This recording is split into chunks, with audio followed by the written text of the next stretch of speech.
ನಮಸ್ತೆ ಬಂಧುಗಳೇ, ನಾನು ನಿಮ್ಮ ಪ್ರೀತಿ ಅನಂತಲಕ್ಷ್ಮಿ ಶ್ರೀಧರಮೂರ್ತಿ. ಹೇಗಿದ್ರಿ ಎಲ್ಲರೂ? ನಾನು ಚೆನ್ನಾಗಿದ್ದೀನಿ, ನೀವು ಚೆನ್ನಾಗಿದ್ದೀರಾ ಅಂತ ನಾನು ಭಾವಿಸ್ತೀನಿ. ಬಂಧುಗಳೇ, ಈಗ 2 ಪಾರ್ಟ್ಗಳಲ್ಲಿ ನಾವು ರ ಗ ಸ ದ ಆ, ಜ ವ ಮ ಬ ನ, ಪ ಯ ಉ ಡ ಟ ಚ, ಲ ಶ ಇ ಉ ಕ, ಎ ಇ ಆ ತ ಳ ಇಷ್ಟು ಹಂತಗಳನ್ನ ನಾವು ಕಲ್ತ್ಕೊಂಡಿದ್ವಿ.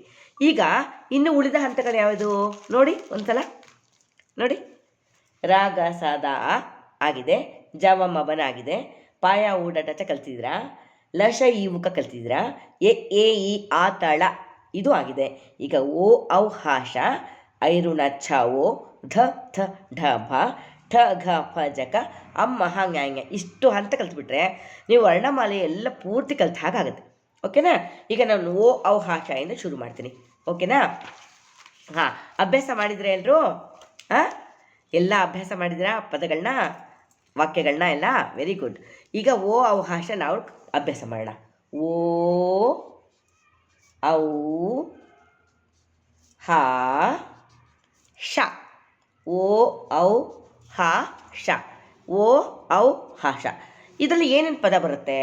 ಈಗ ನೀವಾಗಲಿ ಒಟ್ಟ ಕಲ್ತ್ಕೊಂಡಿದ್ದೀರಲ್ವಾ? ಅಟ್ಟ ಕಲ್ತ್ಕೊಂಡಿದ್ದೀರ. ಓಟ ಓಟ ಮಾಡ್ಬೋದಲ್ವಾ? ಓಟ ಓಟ ಅಲ್ವಾ? ಹಾ ಕಲ್ತ್ಕೊಂಡಿದ್ರ, ರಾ ಕಲ್ತ್ಕೊಂಡಿದ್ರ, ಹರ. ಇಲ್ಲಿ ಹಾ ಇದೆ, ರಾ ಸೇರಿಸ್ಕೊಳ್ಳಿ, ಹರ. ಶರ. ಹಾಗೆ ವಾ ಕಲ್ತಿದ್ರ, ಶ ವ ಶವ ಅಲ್ವಾ? ಇನ್ನೇನು ಬರೀಬೋದು ನಾವು? ಅವು ಬಂದಿದೆ, ಅವು ರಸ ಬರೀಬೋದಲ್ಲ, ಅವು ರಸ, ಅವು ರಸ. ಹರನ, ಹರನ. ಶರದ. ನೋಡಿ, ಇಷ್ಟು ಪದಗಳನ್ನ ನಾವಿಲ್ಲಿ ಕಲ್ತ್ಕೊಂಡ್ವಿ. ಈಗ ವಾಕ್ಯಗಳನ್ನ ಪ್ರಯೋಗ ಮಾಡೋದನ್ನು ಕಲ್ತ್ಕೊಳ್ಳೋಣ. ಓಟದ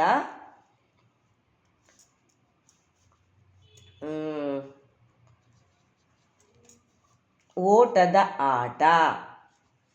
ಓ ಇವಾಗಲೇ ಬಂದಿರೋದಲ್ವಾ? ಓಟದ ಆಟ ಬರೀರಿ, ಓಟದ ಆಟ. ನೆಕ್ಸ್ಟ್ ವಾಕ್ಯ, ಓಟದ ಆಟದ ಖುಷಿ ಕೊಡುತ್ತಲ್ವ ನಮಗದು, ಮಜಾ. ಓಟದ ಆಟದ ಮಜಾ. ಆಮೇಲೆ ಹರನ, ಹರನ ನಗ, ನಗ. ಹರ ಏನು ನಗ ಹಾಕುತ್ತಾನೆ? ಏನು ನಗ ಹಾಕುತ್ತಾನೆ ಹರ? ಈಶ್ವರ ಹಾವನ್ನು ಕತ್ತಿಗೆ ಸುತ್ಕೋತಾರಲ್ಲ ಸರದ ಥರ. ಹೌದು ನೋಡಿ. ಶರದ, ಶರ. ಶರ ಅಂದ್ರೇನು? ಬಾಣ. ಶರದ ಓಟ, ಸ್ಪೀಡಾಗಿ ಹೋಗುತ್ತಲ್ವಾ ಬಾಣ, ಶರದ ಓಟ. ಆಮೇಲೆ ಇನ್ನೇನು ಬರೀಬಹುದು ನಾವು ಇಲ್ಲಿ?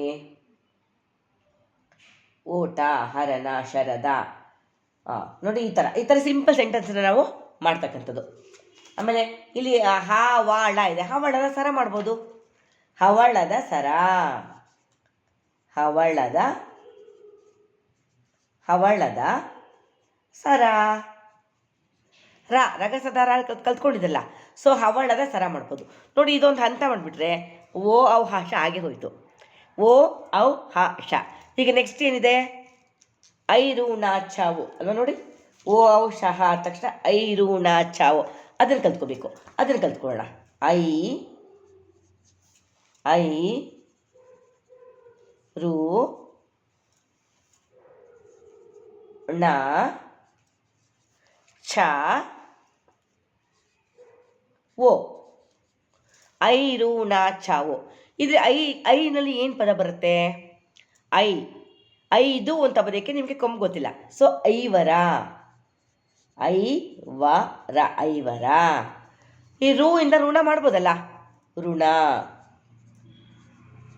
ಛ ಬಂದಿದೆ, ಛಲ. ಲಾ ಗೊತ್ತಿದೆ ನಿಮಗೆ, ಛಲ, ಛಲ ಅಲ್ವಾ? ಓ ಇದೆ, ಒಳ, ಒಳ ಅಲ್ವಾ? ಆಮೇಲೆ ಇನ್ನೇನು ಬರೀಬೋದು? ಈಗ ಇದ್ರಲ್ಲಿ ವಾಕ್ಯಗಳು ಮಾಡಿ. ಐರುಣ ಛ, ಋಣ ಆಯಿತು, ಛಲ ಆಯಿತು, ಒಳ, ಐವರ ಋಣ. ಈಗ ಇದ್ರೆ ವಾಕ್ಯ ಮಾಡ್ಕೊಂಡು ಹೋಗೋಣ.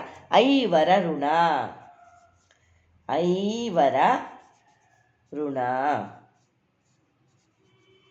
ನೆಕ್ಸ್ಟ್ ಇನ್ನೂ ದೊಡ್ಡ ವಾಕ್ಯ ಮಾಡಿ. ಐವರ ಋಣ ಬಹಳ. ನೋಡಿ ಮಾಡ್ಬೋದು. ಐವರ ಋಣ ಬಹಳ, ಜಾಸ್ತಿ ಋಣ ಇದೆ ಅಲ್ವಾ. ಐವರ ಋಣ ಬಹಳ ಅಲ್ವಾ.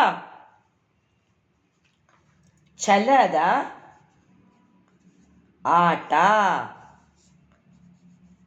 ಛಲದ ಓಟ. ನೋಡಿ, ಛಲದ ಓಟ, ಛಲದ ಓಟ. ಒಳ ಜಗಳ,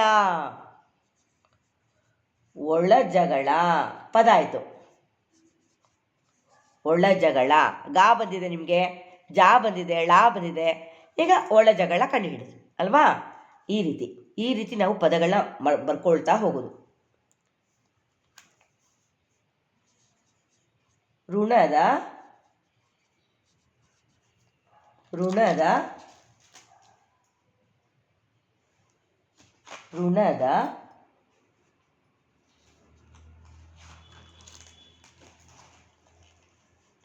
ಋಣದ ವನ. ಏನು ಬರಿಬೋದು? ಋಣದ ವನ. ಬೇರೆಯವರ ಸುಪ್ಪದಲ್ಲಿರೋದು ವನ, ಅದು ಋಣದ ವನ. ನೋಡಿದ್ರ ಮಕ್ಕಳ, ನೋಡಿದ್ರಾ ಈ ರೀತಿ ನಾವು ಪದಗಳನ್ನ ಬರಿತಕ್ಕಂಥದ್ದು. ಐಋಣ ಚಾವು ಬಂದ್ಬಿಡ್ತೀವಿ ನಿಮಗೆ. ಈಗ ಓ ಅವಹಾಶ ಐಋಣ ಚಾವು ಆಯಿತು. ಇನ್ನೇನಿದೆ? ಧಾತ ಡಬ ಠ ಗ ಪಜಕ ಅಂ ಹಂಗೆ ಬತ್ಬಿಟ್ರೆ ನಿಮಗೆ ಪದಗಳೇ ಹಾಗೆ ಹೋಗ್ಬಿಡುತ್ತೆ ಅಲ್ವಾ. ಸೊ ಕಲ್ತ್ಕೊಳ್ಳಿ. ನೆಕ್ಸ್ಟ್ ಐಋಣ ಚಾವು ಧ ಥ ಢ ಬ, ಅದನ್ನು ಕಲ್ತ್ಕೊಳ್ಳೋಣ.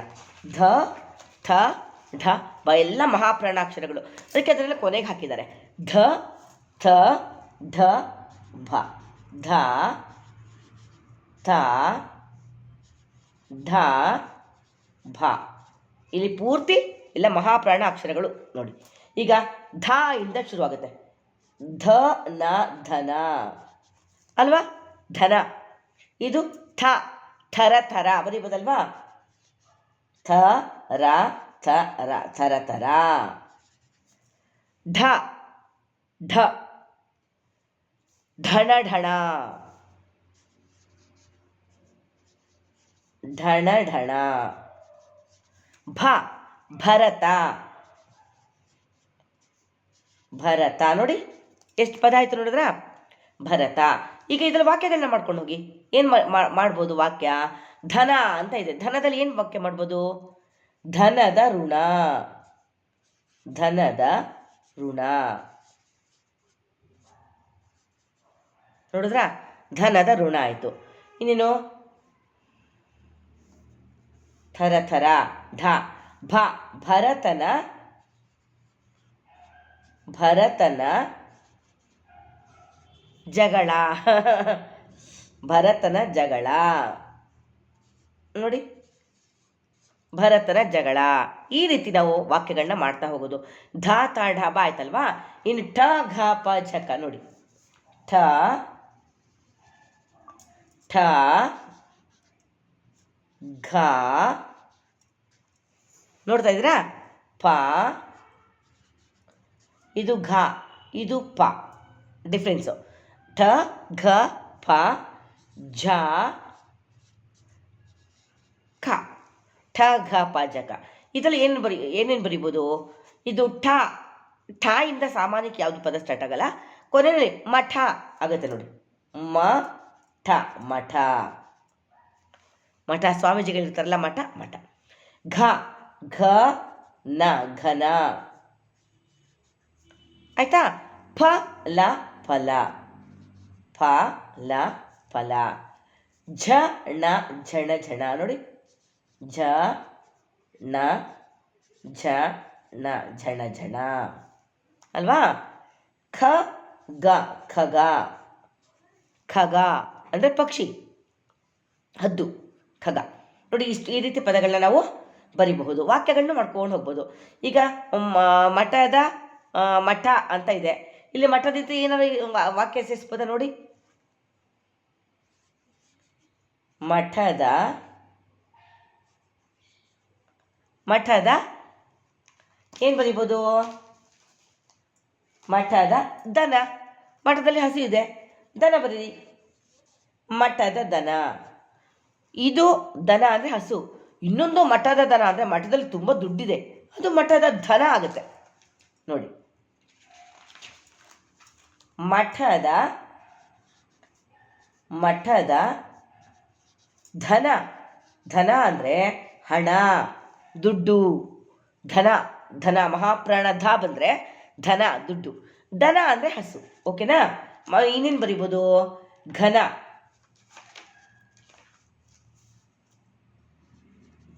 ಘನದ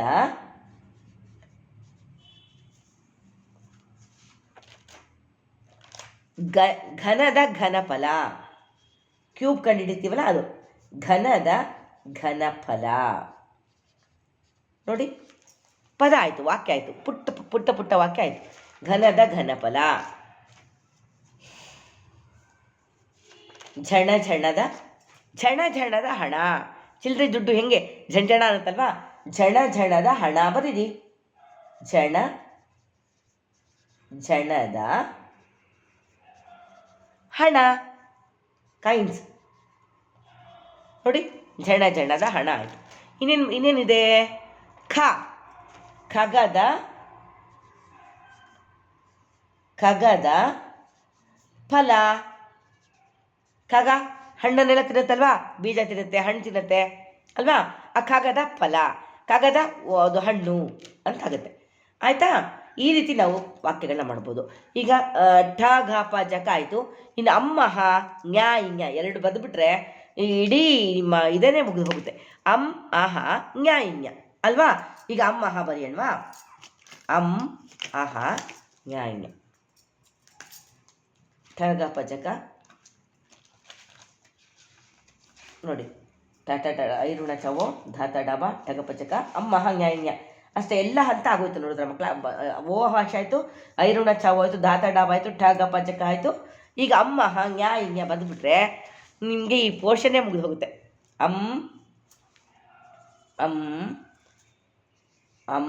ಅಹ ನ್ಯಾ ಇನ್ಯ. ನೋಡಿ ವ್ಯತ್ಯಾಸ. ಅಹ ನ್ಯ ಇನ್ಯ. ಇದರಲ್ಲಿ ಏನೇನು ಬರೀಬಹುದು ನೋಡಿ? ಅಂದ ಅಲ್ವಾ? ಅಂದ. ಅಹ ಅಂತ ಬಂದರೆ ಅದೇನಾಗುತ್ತೆ?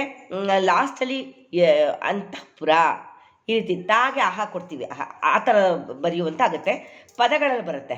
ಇಲ್ಲಿ ಜಸ್ಟ್ ನೀವು ತಿಳ್ಕೊಳ್ಳಿ ಅಷ್ಟೇ. ಅಂದ. ಹಾಗೆ ಆ ಪಕ್ಕ ಸೊನ್ನೆ ಬಂದಾಗ ಅಂದ, ಚಾ ಪಕ್ಕ ಸೊನ್ನೆ ಬಂದಾಗ ಚಂದ. ಈ ರೀತಿ ಆಗ್ತಾ ಹೋಗುತ್ತೆ. ಅಹ ನ್ಯಾಯದಲ್ಲಿ ಹೆಚ್ಚು ಪದಗಳು ಬರೋದಿಲ್ಲ. ಹಾಗಾಗಿ ಅಂದ ಅದು ತಿಳ್ಕೊಳ್ಳಿ. ಆಮೇಲೆ ಅಂಗಡಿ, ಅಂದ, ಅಂದವಾದ, ಅಂದದ ನೋಡಿ ಅಲ್ವಾ? ಇದರಲ್ಲಿ ಆಹಾದಲ್ಲಿ ಇಲ್ಲಿ ಯಾವುದೋ ಅಕ್ಷರಗಳು ಪದಗಳು ಅಷ್ಟು ಬರೋದಿಲ್ಲ. ಈಗ ಅಂದದ ಸರ ಮಾಡ್ಬೋದಲ್ವ ವಾಕ್ಯ? ಅಂದದ ಸರ. ಹೇಗಿದೆ ಸರ? ಅದು ತುಂಬ ಚೆನ್ನಾಗಿದೆ. ಅಂದದ ಮರ.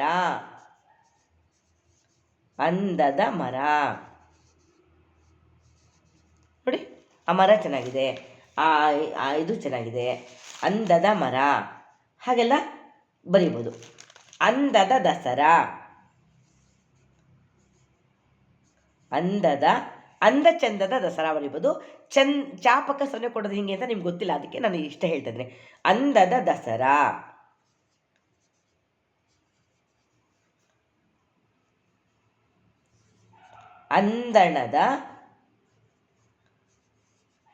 ಅಂದಣದ ಮರ. ನೋಡಿ, ಈ ರೀತಿ ನಾವು ವಾಕ್ಯಗಳನ್ನ ಮಾಡ್ತಾ ಹೋಗಬಹುದು ಬಂಧುಗಳೇ. ನೋಡಿ, ಅಮ್ಮ ಹಂಗ್ಯಾಂಗ್ಯವರೆಗೂ ಎಲ್ಲ ಪದಗಳು ಆಗಿ ಹೋಯಿತು. ಈಗ ರಾಗ ಸಾದ ಇಂದ ನೀವು ರಗಸದ ಜವಂಬನ ಪಯೋಡ ಚಲ ಶೈವುಕ ಏತಳ ಓ ಹಶ ಇರುಣ ಚವೋ ಧಾತ ಡಬ ಠ ಗ ಪಜಕ ಅಮ್ಮ ಹಂಗ್ಯಾಂಗ್ಯವರೆಗೂ ಪದಗಳೆಲ್ಲ ನೀವು ಕಲಿತ್ಬಿಟ್ರಿ. ಇಷ್ಟು ಪದಗಳಲ್ಲಿ ಪುಟ್ ವಾಕ್ಯಗಳು ಮಾಡೋದೆಲ್ಲ ಬಂದ್ಬಿಡ್ತು. ಇನ್ನಿವಾಗ ಏನು ನೀವು ಕಲಿಬೇಕಾಗಿದೆ ಅಂತಂದರೆ, ಇದಿಷ್ಟು ಕನ್ನಡ ವರ್ಣಮಾಲೆಯಲ್ಲಿ 10 ಹಂತಗಳಿಗೆ ವಿಂಗಡಿಸಿದ್ದಾರೆ ಅಂತ ಹೇಳಿದಲ್ವಾ? ಅ ಆ ಇ ಈಗ ಪೂರ್ತಿ ಅಂದರೆ ಇವಾಗ ಏನು ಕಲಿಬೇಕು ನಾವು ಅಂದರೆ ಅ ಆ, ಈ ಈ ಯಾವುದನ್ನು ಹೇಗೆ ಓದಬೇಕು, ಪ್ರೊನೌನ್ಸ್ ಮಾಡಬೇಕು ಅನ್ನೋದನ್ನು ಸ್ವಲ್ಪ ಸರಿಯಾಗಿ ಅಭ್ಯಾಸ ಮಾಡಬೇಕಾಗತ್ತೆ. ಅದನ್ನು ಹೇಳ್ಕೊಡ್ತೀನಿ ನೋಡಿ. ಈಗ ಮೊದಲನೇದು ಆ ವರ್ಣಮಾಲೆಯಲ್ಲಿ ಇದೆಯಲ್ಲ, ಅದನ್ನೇ ತೋರಿಸ್ಕೊಡ್ತೀನಿ ನಿಮಗೆ ನೋಡಿ. ಆ, ಇದು ಮೊದಲನೇ ಆ. ಆಮೇಲೆ ಆ, ಇಲ್ಲಿ ನಾವು ಈ ಸ್ವರವನ್ನು ಆ ಅಂತ ಹೇಳಬೇಕು. ಇದು ಅ, ಅ ಆ ಹಾಗೆಯೇ ಉಚ್ಚಾರಣೆ ಮಾಡಬೇಕು. ಆಟ, ಅಟ ಅನ್ನಲ್ಲ ನಾವು ಅಲ್ವಾ. ಅಡುಗೆ ಮಾಡಿದ್ರ ಅಲ್ಲಿ ಅಡುಗೆ ಅ ಈ ಆ ಉಪಯೋಗಿಸ್ತೀವಿ. ಆಟ ಆಡೋಣ, ಬಾ ಹೋಗೋಣ ಆಟ ಆಡೋಣ, ಆಟ ಆ, ಆಟ. ಗೊತ್ತಾಯ್ತಾ? ಈ, ಇದೇನಿದು ಇದೇನಿದು ಇದೇನಿದು ಇದು ಯಾರ್ದು ಪೆನ್ನು ನೋಡಿ, ಇದು ಈ. ಈಗ ಏನಾಯ್ತು ಗೊತ್ತಾ? ಈಗ ಬಂದಿದ್ರು ಅವ್ರು ಏನು ಹೇಳಿದ್ರು ಗೊತ್ತಾ? ನೋಡಿ, ಈಗ ಉ ನಾವು ಹೇಳ್ತೀವಲ್ಲ ಉತ್ತರ, ಪ್ರಶ್ನೆ ಉತ್ತರ ಅಂತ ಹೇಳ್ತೀವಲ್ಲ, ಅದಕ್ಕೆ ಈ ಉತ್ತರನ ಈ ಊನ ಬಳಸ್ಬೇಕಾಗತ್ತೆ. ಅರ್ಥ ಆಯ್ತಾ? ಮೊದಲನೇದು ಇಲ್ಲಿ ಫಸ್ಟ್ ಬರುತ್ತಲ್ಲ ಈ ಊನ ಇದನ್ನು ಪ್ರೊನೌನ್ಸಿಯೇಷನ್ ಅಂತ ಹೇಳಬೇಕು. ಅನ್ನೋದು ಇದು ಊಟ ಅಂತ ಹೇಳ್ತೀವಲ್ಲ, ಅದು ಊರು, ಊಟ. ಇದಕ್ಕೆಲ್ಲ ಈ ಊನ ನಾವು ಬಳಸ್ತೀವಿ. ರು ಋಷಿ, ಋಣ. ಕಲ್ತ್ಕೊಂಡ್ವಲ್ಲ ನಾವು ಆಗಲೇ, ಋಣ ಅಂತ ಬರೋದ್ವಲ್ಲ, ಋಣ. ಎ ಅಂದಾಗ ಎಲೆ, ಎಲ್ಲಿ ಅಲ್ವಾ.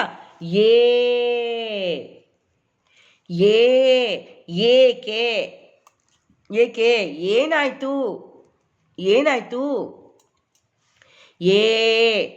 ಕನ್ನಡದಲ್ಲಿ ಒಂದು ತುಂಬ ಸುಂದರವಾಗಿರೋದು ಏನಪ್ಪ ಅಂದರೆ, ನಾವು ಏನು ಹೇಳ್ತೀವೋ ಅದನ್ನೇ ನಾವು ಬರ್ತೀವಿ.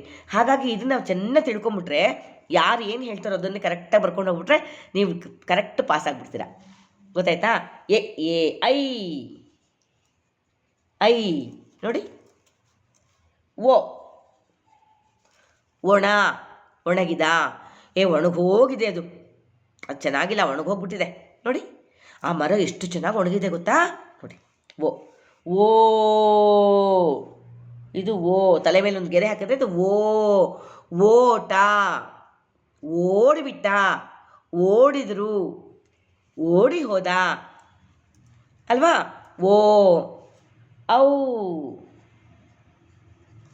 ಔಷಧ, ಔಷಧಿ, ಇದನ್ನೆಲ್ಲ ಬಳಸೋಕ್ಕೆ ತಗೋತೀವಿ. ಔರಸ, ಔತಣ.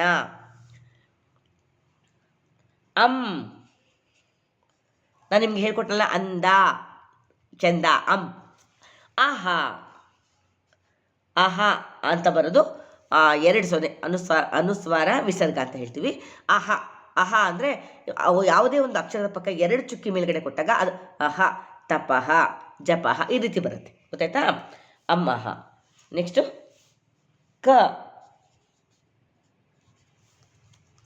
ಇದಕ್ಕೆ ನಾವು ಅಲ್ಪ ಪ್ರಾಣಾಕ್ಷರ ಅಂತ ಕರಿತೀವಿ. ಯಾಕೆಂದರೆ ಸುಲಭವಾಗಿ ನಾವು ಹೇಳ್ಬಿಡ್ತೀವಿ. ಈ ಅನ್ಬೇಕು ಜಾಸ್ತಿ ಟೈಮ್ ತಗೋತೀವಿ. ಅಂದರೆ ಒಂದು ಅಕ್ಷರವನ್ನು ಉಚ್ಚರಿಸ್ಬೇಕಾದ್ರೆ ಹೆಚ್ಚು ಕಾಲ ತೊಗೊಂಡು ಹೇಳಿದ್ರೆ ಅದನ್ನು ನಾವು ಮಹಾಪ್ರಾಣ ಅಂತ ಹೇಳ್ತೀವಿ. ಅಂದರೆ ನಮ್ಮ ಉಸಿರು ಜಾಸ್ತಿ ಬೇಕಾಗುತ್ತೆ ಅದನ್ನು ಹೇಳೋಕ್ಕೆ. ಸುಲಭವಾಗಿ ಹೇಳ್ತೀವಿ. ಎರಡು ಅಕ್ಷರಗಳನ್ನೇ ಉಚ್ಚರಿಸುವಂಥ ಸಮಯವನ್ನು ಈ ಒಂದು ಅಕ್ಷರ ಉಚ್ಚರಿಸೋಕ್ಕೆ ತಗೊಳ್ತೀವಿ. ಈಗ ನೋಡಿ, ನಾನು ಕ ಅಂತ 2 ಸಲ ಹೇಳ್ಬಿಡ್ಬೋದು. ಅವಾಗ ಕ ಅಂತ 2 ಸಲ ಹೇಳೋ ಟೈಮ್ಗೆ ಅಂತ ಉತ್ತರ ತಗೊಂಡು ಹೇಳ್ತೀವಿ. ಅದಕ್ಕೆ 2 ಮಾತ್ರ ಕಾಲ ಉಚ್ಚರಿಸುವಂಥ ಅಕ್ಷರಗಳು ಮಹಾಪ್ರಾಣಾಕ್ಷರಗಳು ಅಂತ ನಾವು ಕನ್ನಡದಲ್ಲಿ ಹೇಳ್ತೀವಿ. ಆಯಿತಾ? ಕ. ಇವಾಗ ನೋಡಿ, ಹಾಗೆ ಮುಂದಕ್ಕೆ ಬರೀತಾ ಹೋಗೋಣ. ಇದು ಮಹಾಪ್ರಾಣ, ಅಲ್ಪ ಪ್ರಾಣ ಇದು. ಯಾಕೆಂದರೆ ಇದಕ್ಕೆ ಜಾಸ್ತಿ ಉಚ್ಚರಿಸೋದಕ್ಕೆ ಸಮಯ ಬೇಕಾ? ಇಲ್ಲ. ಇದಕ್ಕೆ ನೋಡಿ, ಘ ಜಾಸ್ತಿ ಸಮಯ ಬೇಕು. ಎಲ್ಲಿ ಬಂತು? ನೀವು ಅಂತ ಹೇಳಿದಾಗ ನಿಮ್ಮ ಹೇಗೆ ಬಂತು ವಾಯ್ಸು? ಮೂಗಿಂದ ಬಂತಲ್ವಾ? ಅದಕ್ಕೆ ಅನುನಾಸಿಕ ಅಂತ ಹೇಳ್ತಾರೆ. ಇದಕ್ಕೆಲ್ಲ ಅನುನಾಸಿಕ ಅಂತ ಹೇಳ್ತಾರೆ. ನೋಡಿ, ಕ, ಖ, ಗ. ನೆಕ್ಸ್ಟು ಚ ಛ ಜ ಝ ಞ ತ ಠ ಡ ಢ ಣ ತ ಥ ದ ಧ ನ ಪ ಫ ಬ ಭ ಮ ಯ ರ ಲ ವ ಶ ಶ ಸ ಹ ಳ. ನೋಡಿದರೆ ಇಷ್ಟು ಅಕ್ಷರಗಳು ಆಯಿತು. ಇಲ್ಲಿ ಅ ಆ ಈ ನಾನು ಪೆನ್ ಕ್ಯಾಪ್ ಇಟ್ಬಿಡ್ತೀನಿ ನಿಮಿಷದಲ್ಲಿ. ನೋಡಿ, ಅ ಆ ಇ ಈ ಉ ಊ ರು ಎ ಎ ಐ ಒ ಓ ಔ ಇಲ್ಲಿವರೆಗೂ ಸ್ವರಗಳು. ಇದು ಎಷ್ಟು ಅಕ್ಷರಗಳಾಯ್ತು ನೋಡಿ. 1 2 3 2 5 5 3 8 2 10 13 ಸ್ವರಗಳು. ಗೊತ್ತಾಯ್ತು. ಸ್ವತಂತ್ರವಾಗಿ ಉಚ್ಚರಿಸಲ್ಪಡುವಂಥ ಅಕ್ಷರಗಳಿಗೆ ಸ್ವರಗಳು ಅಂತ ಹೇಳ್ತಾರೆ ಅಂತ ಹೇಳಿದ್ದೆ ಅಲ್ವಾ. ಇವು 13 ಸ್ವರಗಳು. ಜೊತೆಗೆ ಅಹ ಅನ್ನುವಂಥದ್ದು ಅನುಸ್ವಾರ ವಿಸರ್ಗ. ಯಾಕೆ ಅನುಸ್ವಾರ ಅಂತಾರೆ ಅಂದರೆ ಅಂದಾಗ ಉಸಿರು ನಾವು ಹೇಳ್ಕೊಳ್ತೀವಿ ಅಹಾ, ವಿಸರ್ಗ ಬಿಡ್ತೀವಿ, ಉಸಿರನ್ನ ಬಿಡ್ತೀವಿ. ಹಾಗಾಗಿ ಅನುಸ್ವಾರ ಇದು ವಿಸರ್ಗ. ಆಯಿತಾ. ಈ ರೀತಿ ವಿಂಗಡಣೆ ಮಾಡಿದ್ದಾರೆ. ಆಮೇಲೆ ಇಲ್ಲಿ ಕ ಖ ಗ ಘ ಞ ಅಂತ ಬರೆದಿದ್ದಾರೆ. ಇಲ್ಲಿ ಏನು ಗೊತ್ತಾ, ಒಂದು ಅಲ್ಪ ಪ್ರಾಣ ಅದೇ ಉಚ್ಚಾರಣೆ ಕೊಡುವಂಥ ಮಹಾಪ್ರಾಣಾಕ್ಷರ ಖ ಕ ಖ ಜೊತೆಗೆ ಸೇರಿಸಿದ್ದಾರೆ, ಗ ಘ ಜೊತೆಗೆ ಸೇರಿಸಿದ್ದಾರೆ, ಞ ಒಂದು ಅನುನಾಸಿಕವನ್ನು ಇಟ್ಟಿದ್ದಾರೆ. ಎಷ್ಟು ಸುಂದರವಾಗಿದೆ ನೋಡಿ ನಿಮ್ಮ ಕನ್ನಡ ಭಾಷೆ ಅಲ್ವಾ. ಕ ಖ ಗ ಘ ಞ. ಇಲ್ಲಿ ಚ ಛ ಜ ಝ ಇಞ ಇಲ್ಲೊಂದು ಅನುನಾಸಿಕ ಬಂತು. ಚ ಅಲ್ಪ ಪ್ರಾಣಾಕ್ಷರ. ಛ ಅದೇ ಚಾನೆ ಜೋರಾಗಿ 2 ಮಾತ್ರ ಕಾಲದಲ್ಲಿ ಉಚ್ಚರಿಸುವಂಥ ಛ ಜೊತೆಗೆ ಸೇರಿಸಿದ್ದಾರೆ. ಜ ಝ ಸೇರಿಸಿದ್ದಾರೆ. ಇಞ ಟ ಠ ಇದು ಟ ಅಲ್ಪ ಪ್ರಾಣ ಮಹಾಪ್ರಾಣ ಠ ಟ ಠ ಡ ಧ ನ ಅನುನಾಸಿಕ ಒಂದು. ತ ಥ ನೋಡಿ ಎಷ್ಟು ಚೆನ್ನಾಗಿದೆ. ತ ಥ ದ ಧ ನ ಎಲ್ಲ ಅನುನಾಸಿಕಗಳು ನೋಡಿ. ಪ ಫ ಪ ಫ ಪ ಅಲ್ಪ ಪ್ರಾಣಾಕ್ಷರ, ಮಹಾಪ್ರಾಣಾಕ್ಷರ ಫ ಪ ಫ ಬ ಭ ಮ ಮ ನೋಡಿ. ಞ ಞ ಣ ನ ಮ ಇವೆಲ್ಲ ಅನುನಾಸಿಕ, ಮೂಗಿನ ಸಹಾಯದಿಂದ ಉಚ್ಚರಿಸಲ್ಪಡುವಂತಹ ಅಕ್ಷರಗಳು. ಇಷ್ಟೆಲ್ಲ ಆಯಿತು. ಇದ್ಯಾಕೆ ಮೇಡಮ್ ಸಪ್ರೇಟ್ ಮಾಡಿಬಿಟ್ರು? ಹೌದು, ವರ್ಗೀಯ ವ್ಯಂಜನ ಅಂತ ಇದನ್ನೆಲ್ಲ ಒಂದು ಕಡೆ ಮಾಡೋದು. ಯಾಕೆ ಮಾಡಿದ್ರಪ್ಪ ಅಂದರೆ ನೋಡಿ, ಒಂದನೇ ಹೋಲ್ತಾ ಇದೆ ಅಲ್ವಾ ಇದು. ಕ ಖ ಗ ಘ ಞ ಚ ಛ ಜ ಝ ಇಞ ಟ ಠ ಡ ಢ ಣ ತ ಥ ದ ಧ ನ ಪ ಫ ಬ ಭ ಮ ಒಂದನ್ನೊಂದು ಹೋಲ್ತಾ ಇದೆ. ಹಾಗಾಗಿ 5 ಅಕ್ಷರಗಳನ್ನ ಸಪ್ರೇಟಾಗಿ ವಿಂಗಡಿಸ್ಬಿಟ್ರು. ಇದನ್ನು ಸಪ್ರೇಟ್ ಮಾಡಿದ್ರು. ಇದಿಷ್ಟು ವರ್ಗ ಮಾಡಿ ಒಂದು ಕಡೆ ಸಪ್ರೇಟ್ ಇಟ್ಟರು, ಇದಿಷ್ಟೇ ಸಪ್ರೇಟ್ ಇಟ್ಟರು. ಅದಕ್ಕೆ ವರ್ಗ ಮಾಡಿದ್ದಕ್ಕೆ ವರ್ಗೀಯ ವ್ಯಂಜನ ಅಂತ ಹೇಳಿದ್ರು. ಈ ವರ್ಗ ಮಾಡಿದ್ರೆ ಸಪ್ರೇಟಾಗಿ ಇಟ್ಟಿದ್ದಕ್ಕೆ ಅವರ್ಗೀಯ ವ್ಯಂಜನಗಳು ಅಂತ ಹೇಳಿದರು. ಒಟ್ಟಾರೆ ಇಲ್ಲಿಂದ ಇಲ್ಲಿವರೆಗೂ ವ್ಯಂಜನಗಳೇ. ಅದರಲ್ಲಿ ವರ್ಗೀಯ ವ್ಯಂಜನಗಳು, ಅವರ್ಗೀಯ ವ್ಯಂಜನಗಳು. ಅವರ್ಗೀಯ ವ್ಯಂಜನಗಳು ಯಾವುದು? ಯ ರ ಲ ವ ಶ ಶ ಸ ಹ ಳ ಇಷ್ಟು ಅಕ್ಷರಗಳು ಅವರ್ಗೀಯ ವ್ಯಂಜನಗಳು. ಈ ಕಾಯಿಂದ ಮಾವರೆಗೂ ವರ್ಗೀಯ ವ್ಯಂಜನಗಳು. ಒಟ್ಟಾರೆ 13 ಸ್ವರಗಳಿದೆ. ಆಮೇಲೆ ಇವೆರಡು ಅನುಸ್ವಾರ ವಿಸರ್ಗಗಳಿವೆ. ಆಮೇಲೆ ಇದು 25 ವರ್ಗೀಯ ವ್ಯಂಜನಗಳಿವೆ. ಇಲ್ಲಿ 9 ಅವರ್ಗೀಯ ವ್ಯಂಜನಗಳಿವೆ. 25 9 ಎಷ್ಟಾಯಿತು? 34 ವ್ಯಂಜನಗಳು. 34ಕ್ಕೆ 13 ಸ್ವರಗಳು ಸೇರಿಸ್ಕೊಳ್ಳಿ, 47 ಆಯಿತು. 2 ಅನುಸ್ವಾರ ವಿಸರ್ಗ ಸೇರಿಸ್ಕೊಳ್ಳಿ, 9 49 ಆಯಿತು. ಒಟ್ಟು 49 ಅಕ್ಷರಗಳ ವರ್ಣಮಾಲೆ ನಮ್ಮ ಕನ್ನಡ ವರ್ಣಮಾಲೆ. ಅರ್ಥ ಆಯ್ತಾ? ಕನ್ನಡ ವರ್ಣಮಾಲೆ ಎಷ್ಟು ಸೊಗಸಾಗಿದೆ ನೋಡಿದ್ರೆ, ನೋಡೋಕ್ಕೆ ಎಷ್ಟು ಮುದ್ದಾಗಿದೆ. ಹೇಳೋದಕ್ಕೆ ಇನ್ನೂ ಮುದ್ದು, ಕಲಿಯೋದಕ್ಕೆ ಇನ್ನಷ್ಟು ಮುದ್ದು ಅಲ್ವಾ. ಹಾಗಾಗಿ ಕನ್ನಡ ಒಂದು ಸುಂದರವಾದ ಸುಲಲಿತವಾದ ಭಾಷೆ. ಇದನ್ನು ನಾವೆಲ್ಲರೂ ಕಲಿಬೇಕು. ಬಂದವರು ಕನ್ನಡವನ್ನು ಹೆಚ್ಚು ಹೆಚ್ಚು ಮಾತಾಡಬೇಕು, ಎಲ್ಲರಿಗೂ ಕನ್ನಡವನ್ನು ತಲುಪಿಸ್ಬೇಕು. ಓಕೆನಾ? ಈಗ ಗೊತ್ತಾಯ್ತಲ್ವ ನಿಮಗೆ? ಆ ಇಂದ ಅವ್ವರೆಗೂ ಸ್ವರಗಳು, ಇದು ಅನುಸ್ವಾರ ವಿಸರ್ಗ, ವರ್ಗೀಯ ವ್ಯಂಜನಗಳು, ಕವರ್ಗ, ಚವರ್ಗ, ಟವರ್ಗ, ತವರ್ಗ, ಪವರ್ಗ. ಯಾಕೆಂದರೆ ಕ ವರ್ಗ ಮೊದಲನೇ ಅಕ್ಷರ ತಗೊಂಡ್ರು, ಕವರ್ಗ, ಚವರ್ಗ, ಟವರ್ಗ, ತವರ್ಗ, ಪವರ್ಗ. ವರ್ಗವಾಗಿ ವಿಂಗಡಿಸಿದ್ದಾರೆ. ಕ ಇಂದ 5 ಅಕ್ಷರಗಳು, ಕ, ಖ, ಗ, ಘ, ಞ, ಚ, ಛ, ಜ, ಝ, ಞ, ಟ, ಠ, ಡ, ಢ, ಣ, ತ, ಥ, ದ, ಧ, ನ, ಪ, ಫ, ಬ, ಭ, ಮ ವಿಂಗಡಿಸಿದ್ದಾರೆ. ಹಾಗಾಗಿ ಇವು ವರ್ಗೀಯ ವ್ಯಂಜನಗಳು. ಇಲ್ಲಿ ವಿಂಗಡಿಸಿಲ್ಲ. ಯ, ರ, ಲ, ವ, ಶ, ಶ, ಸ, ಹ, ಳ ಹಾಗೇ ಬರೆದುಬಿಟ್ಟಿದ್ದಾರೆ, ಬಿಟ್ಬಿಟ್ಟಿದ್ದಾರೆ. ಅವರ್ಗೀಯ ವ್ಯಂಜನಗಳು. ಅರ್ಥ ಆಯ್ತಾ? ಇಷ್ಟು ತಿಳ್ಕೊಂಡ್ರೆ ಸಾಕು. ನೀವು ಬೇಸಿಕ್ಸಲ್ಲಿ ಇಷ್ಟು ತಿಳ್ಕೊಂಡ್ರೆ ಸಾಕು, ಬೇಕಾದಷ್ಟಾಯಿತು. ಆಮೇಲೆ ಮುಂದೆ ಹೋಗ್ತಾ ಹೋಗ್ತಾ ಇನ್ನೂ ಇದರಲ್ಲಿ ಬೇಕಾದಷ್ಟು ಥರ ಇದೆ, ಅದು ಮುಂದೆ ಗೊತ್ತಾಗುತ್ತೆ ನಿಮಗೆ. ಈಗ ಇಷ್ಟು ತಿಳ್ಕೊಂಡ್ರೆ ನಿಮಗೆ ಬೇಕಾದಷ್ಟಾಯಿತು. ಇವಾಗ ಗೊತ್ತಾಯ್ತಾ ನಿಮಗೆ? ವರ್ಣಮಾಲೆಯ ಬಗ್ಗೆ ಗೊತ್ತಾಯ್ತಲ್ಲ? ಒಟ್ಟು 49 ಅಕ್ಷರಗಳಿವೆ, 13 ಸ್ವರಗಳಿವೆ ಅಲ್ವಾ? ಇಷ್ಟು ಗೊತ್ತಾದರೆ ಸಾಕು ನಿಮಗೆ ಅಲ್ವಾ? 2 ಅನುಸ್ವಾರ ವಿಸರ್ಗಗಳಿವೆ, ಹೌದಾ? ಕ, ಖ, ಗ, ಘ, ಞ ಈ 5 ವರ್ಗೀಯ ವ್ಯಂಜನಗಳು 25 ಇದೆ.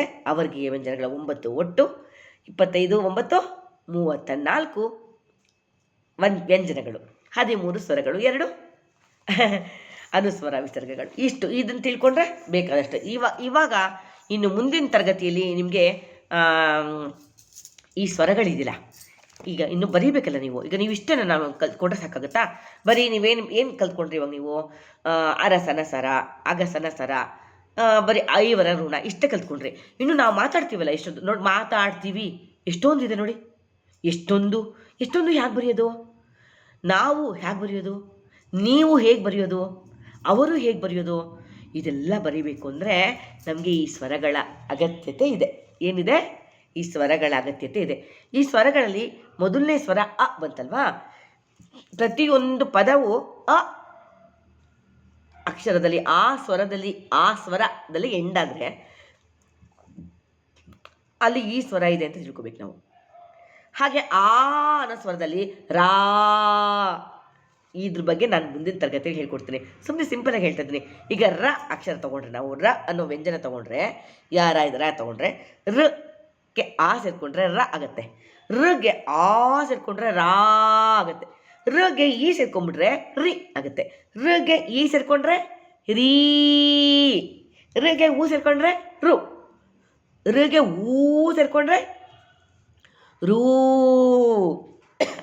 ರಿಗೆ ರು ಸೇರಿಕೊಂಡ್ರೆ ರು, ರಿಗೆ ಎ ಸೇರಿಕೊಂಡ್ರೆ ರೇ, ರಿಗೆ ಏ ಸೇರಿಕೊಂಡ್ರೆ ರೇ, ರೇವತಿ. ನೋಡಿ, ಐ ಸೇರಿಕೊಂಡ್ರೆ ರೈ, ರೈಲು, ಓ ಸೇರಿಕೊಂಡ್ರೆ ರೋ, ರೊಟ್ಟಿ. ಅಮ್ಮ ರೊಟ್ಟಿ ಮಾಡಿದ್ದು ಇವತ್ತು ನೋಡಿ, ರೊಟ್ಟಿ ಎಷ್ಟು ಚೆನ್ನಾಗಿ ರೋ ಬಂದ್ಬಿಡ್ತು ನಿಮ್ಗೆ ಬರೆಯೋಕ್ಕೆ. ಹಾಗೆ ಓ ಸೇರಿಕೊಂಡ್ರೆ ರೋ, ರೋಡು, ಗೊತ್ತಾಯ್ತಾ? ರೋಣ. ಔ ರೌ, ರೌದ್ರವ, ರೌದ್ರ ನರ್ತನ ಅವ್ರದು ಅಲ್ವಾ? ರಾ ಪಕ್ಕ ಒಂದು 0 ಕೊಟ್ಟರೆ ರಂ, ರಂಗ, ರಂಭ, ರಂಭ ಬೇಡ ಜಂಭ, ಜಂಭ ಗಿಂಬ ಬೇಡ ರಂಭ, ರಂ. ರಾ ಪಕ್ಕ 0 ಕೊಟ್ಟರೆ ರಮ್ ಆಗುತ್ತೆ. ರಹ, ರಾ ಪಕ್ಕ 2 0 ಕೊಟ್ಟರೆ ರಹ ಆಗುತ್ತೆ. ಈ ರೀತಿ ನಾವು ಅಕ್ಷರಗಳನ್ನ ಕಲ್ತ್ಕೊಳ್ತಾ ಹೋಗಬೇಕು. ಇದಕ್ಕೆ ನಾವು ಗುಣಿತಾಕ್ಷರಗಳು ಅಂತ ಕರಿತೀವಿ. ಏನಂತ ಕರಿತೀವಿ? ಗುಣಿತಾಕ್ಷರಗಳು. ಇವೆಲ್ಲ ಗುಣಿತಗಳು. ಈ ಗುಣಿತಗಳು ಏನೇನು ಬರುತ್ತೆ ಅಂತ ನಾನು ಮುಂದಿನ ತರಗತಿಯಲ್ಲಿ ನಿಮ್ಗೆ ತೋರಿಸ್ಕೊಡ್ತೀನಿ. ನಾನು ಏನನ್ನೂ ಬರೆಯೋದಿಲ್ಲ ನೋಡಿ, ಇಲ್ಲಿ ನಿಮ್ಮ ಎದುರುಗಡೆ ನಾನು ಬರೆಯೋದು. ಇಷ್ಟ ಆಯ್ತಲ್ವಾ? ಇಲ್ಲಿ ಖಾಲಿ ಇದೆ, ನಾಳೆ ಇಲ್ಲಿಂದನೇ ಶುರು ಮಾಡ್ತೀನಿ ನಿಮ್ಮ ಎದುರುಗಡೆನೆ. ಓಕೆನಾ? ಇಲ್ಲಿಗೆ ಕ್ಲಾಸ್ ಮುಗಿಸೋಣವಾ? ಮುಗಿಸೋದು ಬೇಡವಾ? ಇನ್ನೂ ಕಲಿಸ್ಬೇಕಾ? ರಾ ತಲೆಕಟ್ಟು ಇಳಿಯಲ್ಲ ಕಲಿಸ್ಬೇಕಾ? ಕಲ್ತ್ಕೋತೀರಾ? ಟೈಮ್ ಆಗ್ತಾ ಇದೆಯಲ್ಲ, ಕಲ್ತ್ಕೋತೀರಾ ನೀವು? ಆಯಿತು, ಚಿಹ್ನೆಗಳೊಂದು ಹೇಳ್ಕೊಟ್ಬಿಡ್ಲ ನಾನು? ತಲೆಕಟ್ಟು ಇಳಿ ಹೇಳ್ಕೊಟ್ಬಿಡ್ಲ? ಆಯಿತು, ತಲೆಕಟ್ಟು ಇಳಿ ಹೇಳ್ಕೊಡ್ತೀನಿ. ನೋಡಿ ಇಲ್ಲಿ, ಈಗ ಮೊದಲನೇದು ಒಂದೊಂದೇ ಸಿಂಬಲ್ ನಾನು ಹೇಳ್ಕೊಡ್ತಾ ಹೋಗ್ತೀನಿ. ನೋಡಿ, ಮೊದಲನೇದು ಆ ಅಲ್ವಾ? ಏನಿದೆ ಇಲ್ಲಿ? ಆ. ಈ ಆಗೆ ಗುಣಿತ ಹೇಗೆ ಬರುತ್ತೆ? ತಲೆಕಟ್ಟು ಅಂತ ಹೇಳ್ತೀವಿ. ಏನಂತೀವಿ? ಅ ಅಂದರೆ ತಲ್ಕಟ್ಟು. ಅ ಅಂದರೆ ತಲ್ಕಟ್ಟು. ಆ ಆ ಅಂದರೆ ಇಳಿ, ಹೀಗೆ ಇಳಿಬೇಕು. ಈ ಅಂದರೆ ಗುಣಿಸು, ಹೀಗೆ ಒಳಗಡೆ. ಈ ಅಂದರೆ ಗುಡ್ಸಿನ ದೀರ್ಘ. ಉ ಉ ಅಂದರೆ ಕೊಂಬು, ತಲೆಕಟ್ಟು ಕೊಡಬೇಕು, ಪಕ್ಕದಲ್ಲಿ ಹೀಗೆ ಕೊಂಬು ಕೊಡಬೇಕು, ಹಸು ಕೊಂಬಿರುತ್ತಲ್ಲ ಆ ಥರ. ಊ ಅಂದರೆ ಕೊಂಬಿನ ದೀರ್ಘ. ಆಯ್ತಾ? ರು ರು ಅಂದರೆ ಒಟ್ರ ಸುಳಿ, ಒಟ್ರ ಸುಳಿ. ಈಗ ಏಗೆ ಹೋಗೋಣ, ಆಯಿತಾ? ರು ಆಯಿತು. ಎ ಅಂದರೆ ಎತ್ವ. ಎ ಅಂದರೆ ಎತ್ತುವನ್ ದೀರ್ಘ. ನೋಡಿ, ಅದು ದೀರ್ಘ ಕೊಟ್ಬಿಟ್ಟು ಎತ್ತುವನ್ ದೀರ್ಘ. ಐ ಅಂದರೆ ಐತ್ವ. ಎತ್ತವನೂ ಬರಬೇಕು, ಐತ್ವನೂ ಬರಬೇಕು. ಓ ಅಂದರೆ ಒತ್ವ, ಒತ್ವ. ಓ ಅಂದರೆ ಓತ್ವನ್ ದೀರ್ಘ. ಔ ಅಂದರೆ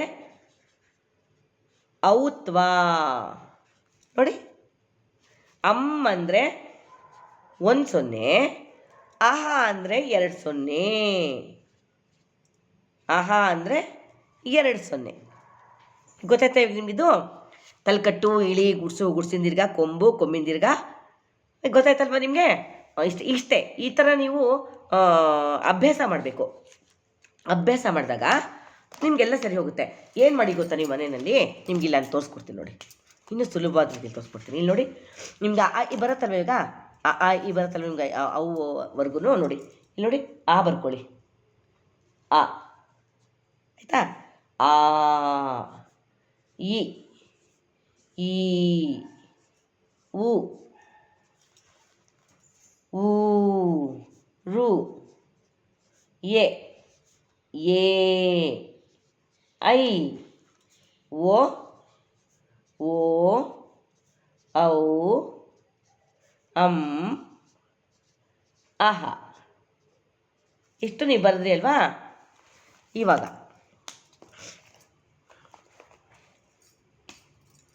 ನೋಡಿ, ಆ ಅಂದರೆ ಏನು? ಆ ಅಂದರೆ ಏನು ಹೇಳಿ ನೋಡೋಣ. ಕಲ್ತ್ಕೊಂಡ್ರ ನೀವು? ಆ ಅಂದರೆ ತಲೆಕಟ್ಟು. ಆ ಸ್ವರ ಇಲ್ಲಿ ಬರೀರಿ. ಆ ಅಂದರೆ ತಲೆಕಟ್ಟು. ಆ ಅಂದರೆ ಇಳಿ. ಹೀಗೆ ಅಭ್ಯಾಸ ಮಾಡಿ ಮನೇಲಿ. ಈ ಅಂದರೆ ಗುಡಿಸು. ನೋಡಿ, ಈ ಅಂದರೆ ಗುಡ್ಸಿನ ದೀರ್ಘ. ಉ ಅಂದರೆ ಕೊಂಬು. ಆಯಿತಾ? ಉ ಅಂದರೆ ಕೊಂಬಿನ ದೀರ್ಘ. ರು ಅಂದರೆ ಒಟ್ರ ಸುಳಿ. ಎ ಅಂದರೆ ಎತ್ವ.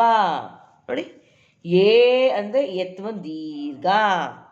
ಐ ಅಂದರೆ ಐತ್ವ. ಓ ಅಂದರೆ ಒತ್ವ. ನೋಡಿ, ಓ ಅಂದರೆ ಒತ್ವನ್ ದೀರ್ಘ. ಔ ಅಂದರೆ ಔತ್ವ. ಅಮ್ ಅಂದರೆ 1 0, ಅಹ ಅಂದರೆ 2 0. ನೋಡಿ, ಈ ರೀತಿ ನೀವು ಬರ್ಕೊಂಡ್ಬಿಡಿ ಮನೆಯಲ್ಲಿ. ಆ ಈ ಬರ್ಕೊಂಡ್ಬಿಟ್ಟು ಈ ಗುಣಿತಗಳನ್ನೆಲ್ಲ ಬರ್ಕೊಳ್ಳಿ, ಅಭ್ಯಾಸ ಮಾಡಿ. ಆ ಅಂದರೆ ಒಂದು 4-5 ಸಲ ಬರೀರಿ. ಯಾಕೆಂದರೆ ಬರೆದು ಪ್ರಾಕ್ಟೀಸ್ ಮಾಡಿದಾಗ ನಿಮ್ಮ ತಲೆಯಲ್ಲಿ ಚೆನ್ನಾಗಿ ಉಳ್ಕೊಳ್ಳುತ್ತೆ. ಗೊತ್ತಾಯ್ತಾ? ಈಗ ನಾನು ಯಾವುದನ್ನಾದರೂ ಬರೆದುಬಿಟ್ಟು ನಾನು ತೋರಿಸಿದ್ದೀನ ನಿಮಗೆ? ಬರೆದುಬಿಟ್ಟು ರೆಡಿ ಇರೋದನ್ನು ಹೀಗೆ ತೋರಿಸಿದ್ದೀನ? ನಿಮ್ಮ ಎದುರುಗಡೆ ಬರೆದು ತೋರಿಸ್ತಾ ಇದ್ದೀನಲ್ವಾ? ಹಾಗೆ ಹೀಗೆ ಬರೆದು ನಾವು ಪ್ರಾಕ್ಟೀಸ್ ಮಾಡ್ಕೊಂಡಾಗ ನಮಗೆ ತುಂಬ ನಮ್ಮ ತಲೆಯಲ್ಲಿ ಚೆನ್ನಾಗಿ ಕೂತ್ಕೊಂಡಿರುತ್ತೆ, ಕ್ಲೀನಾಗಿ ಅರ್ಥ ಆಗುತ್ತೆ ನಮಗೆ. ನಾವು ನಮ್ಮ ತಲೆಯಲ್ಲಿ ಅದು ಕ್ಲೀನಾಗಿ ಕೂತ್ಕೊಂಡ್ಬಿಡುತ್ತೆ. ಐ ಅಂದರೆ ಇದೇನೆ ಅಂತ ಗೊತ್ತಾಗುತ್ತೆ. ಆಮೇಲೆ ಇಷ್ಟೆಲ್ಲ ಮಾಡಿದ್ಮೇಲೆ ಅಭ್ಯಾಸ ಹೇಗೆ ಮಾಡಬೇಕು ಅಂತ ನೀವು ಯಾರು ಎಷ್ಟು ಸಲ ಬರೀತಾರೆ ಮಿಸ್ ನೋಡಿ ಹೇಳ್ತೀನಿ. ಆ ಅಂದರೆ ಕಣ್ಣು ಮುಚ್ಕೊಂಬಿಡಿ. ಆ ಅಂದರೆ ತಲೆಕಟ್ಟು. ಆನು ಬರೀರಿ, ತಲೆಕಟ್ಟು ಬರೀರಿ. ಆ ಅಂದರೆ ತಲೆಕಟ್ಟು. ಆ ಅಂದರೆ ಇಳಿ. ನೋಡಿ, ಪುಸ್ತಕ ಬೇಕಾಗಿಲ್ಲ, ಪೆನ್ಸಿಲ್ ಬೇಕಾಗಿಲ್ಲ, ಆಮೇಲೆ ಒಂದು ಕಡೆ ಹಿಂಗೆ ಕೂತ್ಕೋಬೇಕು ಅಂತ ಅನ್ನಂಗಿಲ್ಲ. ಎಲ್ಲೇ ನಿಂತಿದ್ರಲ್ಲಿ ನೋಡಿ, ಆ ಅಂದರೆ ತಲೆಕಟ್ಟು. ನೋಡಿ ಎಷ್ಟು ಚೆನ್ನಾಗಿದೆ, ಆಟ ಆಗುತ್ತೆ ನಿಮಗೆ. ಆ ಅಂದರೆ ಇಳಿ. ಈ ಅಂದರೆ ಗುಡಿಸು. ಈ ಅಂದರೆ ಗುಡ್ಸಿನ ದೀರ್ಘ. ಉ ಅಂದರೆ ಕೊಂಬು. ಊ ಅಂದರೆ ಕೊಂಬಿನ ದೀರ್ಘ. ರು ಅಂದರೆ ಒಟ್ರೆ ಸುಳಿ, ತಲ್ಕಟ್ಟು ಬರೀಬೇಕು, ಕೆಳಗಡೆ ಒಟ್ರೆ ಸುಳಿ ಕೊಡಬೇಕು. ಎ ಅಂದರೆ ಎತ್ವ, ಏ ಎತ್ವನ್ ದೀರ್ಘ. ಐ ಅಂದರೆ ಐತ್ವ. ಓ ಅಂದರೆ ಒತ್ವ. ಓ ಅಂದರೆ ಒತ್ವನ್ ದೀರ್ಘ. ಔ ಅಂದರೆ ಔತ್ವ. ಅಂ ಅಂದರೆ 1 0, ಆಹಾ ಅಂದರೆ 2 0. ಈ ರೀತಿ ನೀವು ಅಭ್ಯಾಸ ಮಾಡಿದಾಗ ನಿಮಗೆ ಅಕ್ಷರಗಳು ಬಂತು, ಅಕ್ಷರಗಳ ಗುಣಿತಗಳು ಬಂತು. ನಿಮಗೆ ಮರೆಯೋದಕ್ಕೆ ಸಾಧ್ಯನೇ ಇಲ್ಲ. ತಲ್ಕಟ್ಟು ಯಾವುದು? ಇದು. ಇಳಿ ಯಾವುದು? ಇದು. ಗುಡ್ಸ್ ಯಾವುದು? ಇದು. ಗುಡ್ಸಿನ ದೀರ್ಘ, ಕೊಂಬು, ಕೊಂಬಿನ ದೀರ್ಘ, ಒಟ್ರ ಸುಳ್ಳಿ, ಎತ್ವ, ಎತ್ವನ ದೀರ್ಘ, ಐತ್ವ, ಒತ್ವ, ಒತ್ವನ ದೀರ್ಘ ಎಲ್ಲ ಬಂದ್ಬಿಡುತ್ತೆ. ಹೀಗೆ ಅಭ್ಯಾಸ ಮಾಡ್ತೀರಾ? ಹಾಂ, ಅಭ್ಯಾಸ ಮಾಡ್ತೀರಾ? ಕ್ಲಾಸ್ ಇಷ್ಟ ಆಯ್ತಾ ನಿಮಗೆ? ಕ್ಲಾಸ್ ಇಷ್ಟ ಆದರೆ ನೀವು ಒಂದು ಲೈಕ್ ಕೊಡ್ತೀರಲ್ಲ, ಲೈಕ್ ಕೊಡಿ.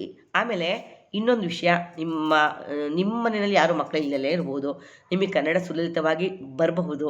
ಯಾರಿಗೆ ಕನ್ನಡ ಕಲಿಯೋದಕ್ಕೆ ಕಷ್ಟ ಆಗ್ತಾಯಿದೆ, ಯಾರ ಮನೆಯಲ್ಲಿ ಮಕ್ಕಳು ಕಷ್ಟಪಡ್ತಾ ಇದ್ದಾರೆ, ಅವರಿಗೆ ದಯವಿಟ್ಟು ಈ ವಿಡಿಯೋವನ್ನು ಶೇರ್ ಮಾಡಿ. ಯಾಕೆ ಅಂದರೆ ಆ ಮಕ್ಕಳು ಪೂರ್ತಿ ಕಲ್ತ್ಕೊಳ್ಳಿ. ಅವರು ಮಕ್ಕಳು ಕಲ್ತ್ಕೊಂಡ್ರೆ ನಿಮ್ಮ ಗುರುಸ್ಥಾನದಲ್ಲಿ ನಿಮ್ಮನ್ನು ಇಡ್ತಾರೆ ಅವರು, ಅಲ್ವಾ? ನೀವು ಅವ್ರಿಗೂ ದಾರಿ ತೋರಿಸ್ಕೊಟ್ಟಿಲ್ವಾ ಕಲ್ತ್ಕೊಳ್ಳೋದಕ್ಕೆ? ಹಾಗಾಗಿ ಈ ವಿಡಿಯೋಗಳನ್ನ ಶೇರ್ ಮಾಡಿ, ಕಮೆಂಟ್ ಮಾಡಿ, ಹಾಗೆ ಸಬ್ಸ್ಕ್ರೈಬ್ ಮಾಡಿಕೊಂಡು ನನ್ನ ವಿಡಿಯೋಗಳನ್ನೆಲ್ಲ ನೋಡಿ. ಇದರ ಜೊತೆಗೆ ದಾಸರದು ಹಾಗೆ ಪುರಂದರದಾಸರ ಹಾಡುಗಳನ್ನೂ ಕೂಡ ನಾನು ಹಾಡಿದ್ದೀನಿ. ಅದನ್ನು ಕೂಡ ಕೇಳಿಸ್ಕೊಳ್ಳಿ, ಕಮೆಂಟ್ ಮಾಡಿ. ಮುಂದಿನ ದಿನಗಳಲ್ಲಿ ನಿಮಗೆ ಚಿಕ್ಕ ಚಿಕ್ಕ ಚಿಕ್ಕ ಹಾಡುಗಳನ್ನ ಕೂಡ ನಾನು ಹೇಳ್ಕೊಂಡು ಹೊಡಿದ್ದೀನಿ. ಓಕೆನಾ? ಚಿಕ್ಕ ಚಿಕ್ಕ ಮಕ್ಕಳಿಗೆ ಇಷ್ಟ ಆಗುವಂತಹ ಹಾಡುಗಳನ್ನು ಕೂಡ ಮುಂದಿನ ವಿಡಿಯೋಗಳಲ್ಲಿ ನಾನು ಹೇಳ್ತೀನಿ. ಓಕೆನಾ?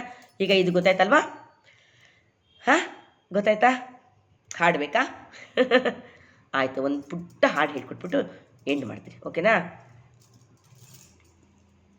ಟ್ರಿಂಗ್ ಟ್ರಿಂಗ್ ಫೋನು ಗಂಟೆ ಸದ್ದು ಮಾಡಿತು, ಮನೆಯ ಒಳಗೆ ಯಾರೂ ಇಲ್ಲ ಇಲಿಯು ಮಲಗಿತು. ಯಾರೂ ಇಲ್ಲ ಮನೆಯ ಒಳಗೆ ಇಲಿಯು ಮಲಗಿತು. ಓಡಿ ಬಂದು ಫೋನನ್ನೆತ್ತಿ ಹಲೋ ಎಂದಿತು. ಓಡಿ ಬಂದು ಫೋನನ್ನೆತ್ತಿ ಹಲೋ, ನಾನು ಮಿಸ್ಟರ್ ಇಲಿ, ತಾವ್ಯಾರು ಎಂದಿತು. ನಾನು ಇಲಿಯು ತಾವು ಯಾರು ಎಂದು ಕೇಳಿತು. ಇಲಿಯು ನಾನು ತಾವು ಯಾರು ಎಂದು ಕೇಳಿತು. ಇಲಿಯ ಧ್ವನಿಯ ಕೇಳಿ ಬೆಕ್ಕು, ಇಲಿಯ ಧ್ವನಿಯ ಕೇಳಿ ಬೆಕ್ಕು ಹರುಷಗೊಂಡಿತು. ಅಲ್ಲೇ ಇರು, ಬೇಗ ಬರುವೆ, ಅಲ್ಲೇ ಇರು, ಬೇಗ ಬರುವೆ, ಅಲ್ಲೇ ಇರು, ಬೇಗ ಬರುವೆ ಎಂದು ಹೇಳಿತು. ಬೇಗ ಬರುವೆ, ಅಲ್ಲೇ ಇರು ಎಂದು ಹೇಳಿತು. ಬೆಕ್ಕ ಧ್ವನಿಯ ಕೇಳಿ ಇಲಿಯು ಹೆದರಿ ನಡುಗಿತು. ರಾಂಗ್ ನಂಬರ್ ಎಂದು ಹೇಳಿ ಫೋನನ್ನಿಟ್ಟಿತು. ರಾಂಗ್ ನಂಬರ್ ಎಂದು ಹೇಳಿ ಫೋನನ್ನಿಟ್ಟಿತು. ಓಡಿ ಹೋಗಿ ತಾನು ತನ್ನ ಬಿಲವ ಸೇರಿತು. ಬಿಲವ ಸೇರಿ ಪ್ರಾಣವನ್ನು ಉಳಿಸಿಕೊಂಡಿತು. ಸಕಲ? ಓಕೆ, ಮುಂದಿನ ತರಗತಿಯಲ್ಲಿ ಗುಣಿತಗಳು, ಆ ಗುಣಿತಗಳಿಗೆ ಹೇಗೆ ಪದಗಳನ್ನ ಬರೆಯೋದು, ಇವಾಗ ನಾವು ಕಲ್ತ್ಕೊಂಡ್ವಲ್ಲ ರಗಸದ ಹಂತಗಳು, ಅದೇ ರೀತಿ ಗುಣಿತಗಳಿಗೆ ಹೇಗೆ ನಾವು ಇದು ಪದಗಳನ್ನ ಬರೆಯೋದು, ಹಾಗೆ ಆ ಪದಗಳನ್ನೆಲ್ಲ ಸೇರಿಸ್ಕೊಂಡು ಹೇಗೆ ವಾಕ್ಯ ಮಾಡೋದು, ಇದೆಲ್ಲದನ್ನು ಕಲ್ತ್ಕೊಳ್ತಾ ಹೋಗೋಣ. ಈ ಇವತ್ತಿನ ಕ್ಲಾಸನ್ನು ವೀಕ್ಷಣೆ ಮಾಡಿದಂಥ ಎಲ್ರಿಗೂ ಧನ್ಯವಾದಗಳನ್ನ ಅರ್ಪಿಸ್ತೀನಿ. ಹಾಗೆ ಯಾರಿಗೆ ಕನ್ನಡ ಕಲಿಯೋದಕ್ಕೆ ಕಷ್ಟ ಆಗ್ತಾಯಿದೆ, ದಯವಿಟ್ಟು ಈ ವಿಡಿಯೋಗಳನ್ನು ಕನ್ನಡ ಕಲ್ತ್ಕೊಳ್ಳೋರಿಗೆ, ನಿಮ್ಮ ಫ್ರೆಂಡ್ಸ್ಗಳಿಗೆ ಶೇರ್ ಮಾಡಿ ಅಂತ ಈ ಮೂಲಕ ಕೇಳ್ಕೊಳ್ತೀನಿ. Thank you, thank you, thank you. ಧನ್ಯವಾದಗಳು, ಧನ್ಯವಾದಗಳು. ಸರಸ್ವತಿ ಮಾತೆ ಆಶೀರ್ವಾದ ಎಲ್ಲರ ಮೇಲಿರಲಿ. ಆ ಮಹಾತಾಯಿ ಶಾರದಾ ಮಾತೆ ಎಲ್ಲರಿಗೂ ಸಕಲ ಸನ್ಮಂಗಳವನ್ನು ಉಂಟು ಮಾಡಿ, ಎಲ್ಲ ಅಕ್ಷರಗಳ ಮಾತೆಯವಳು, ಅಕ್ಷರಗಳ ಮಾತೆಯವಳು, ದೇವಿಯವಳು, ದೇವಿ ಸರಸ್ವತಿ ವಿದ್ಯಾ ದೇವತೆ, ವಿದ್ಯಾ ಗಣೇಶ ಅವನು ಕೂಡ ಅಲ್ವಾ, ವಿದ್ಯಾಧಿಪತಿ ಗಣೇಶ ಹಾಗೂ ವಿದ್ಯಾದಿ ದೇವತೆ ಸರಸ್ವತಿಯ ಕೃಪೆ ನಿಮ್ಮೆಲ್ಲರ ಮೇಲೆ ಇರಲಿ ಅಂತ ಕೇಳ್ಕೊಳ್ತಾ ಈ ವಿಡಿಯೋವನ್ನು ನಾನು ಇಲ್ಲಿಗೆ ಎಂಡ್ ಮಾಡ್ತೀನಿ. ನಮಸ್ಕಾರ, ನಮಸ್ಕಾರ. ಮತ್ತೆ ನಾವು ಮುಂದಿನ ತರಗತಿಯಲ್ಲಿ ಭೇಟಿಯಾಗೋಣ. ಅಲ್ಲಿವರೆಗೂ ನಮಸ್ಕಾರ, ಬಾಯ್.